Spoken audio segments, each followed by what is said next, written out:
భయ్యా game changer trailer ఎలా అనిపించింది? నిజంగా ఫస్ట్ అండి ఆ ట్రైలర్లో ఒక డైలాగ్ అనిపించింది, ఆకలితో ఉన్నారా అని. శంకర్ గారు నిజంగా చాలా ఆకలితో ఉన్నారు అనిపించింది. ఎందుకంటే ఆయన ఇమేజ్ పాపం భారతీయ 2తో డ్యామేజ్ అయింది కదా. ఈ సినిమాతో ఆయన ఏంటో మళ్ళీ ఒక మన దేశం గర్వదగ్గ ఇండియన్ సినిమాల్లో ఒక గ్రేట్ డైరెక్టర్ అంటే శంకర్ గారు. ఆయన బ్యాక్ అని నేను కంపల్సరీ ఈ ట్రైలర్ చూసి చెప్తున్నానండి. ఒక్కొక్క షాట్ అంటే అసలు ఎవరికి స్టోరీ అర్థం కాకుండా, స్టోరీ లీక్ కాకుండా అంత బాగా తీశారు. ఒక్కొక్క షాట్లో అయితే యంగ్ రామ్ చరణ్ గారు కనపడుతున్నారు, ఒక షాట్లో ఐపీఎస్ అంటున్నారు, ఇంకొక షాట్లో పోలీస్గా కనపడుతున్నారు.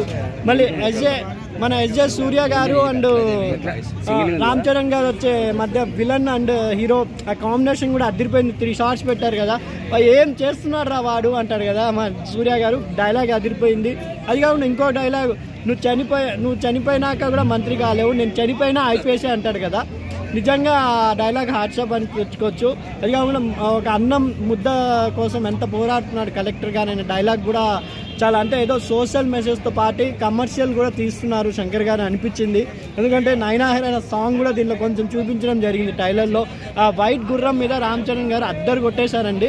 ఇంకొకటి హెలికాప్టర్ షాట్, మనకి అప్పట్లో చిరంజీవి గారిని చూసాం ఇందిరా టైంలో దిగుతుంటేనే బూస్ బంప్స్ వచ్చాయి. ఇప్పుడు పంచె కట్టుకొని దిగుతున్నారు కత్తి పట్టుకొని. అది కాకుండా గ్రౌండ్లో 100 మంది, ఒక మగధీరా షేర్ ఖాన్ టైపు గుర్తుకొస్తుందని నా అభిప్రాయం అండి. నిజంగా 100 కోట్లు తమిళనాడులో దాటే మొదటి తెలుగు మూవీగా గేమ్ చేంజర్ వస్తుందని నా అభిప్రాయం అండి. Okay bro, thank you.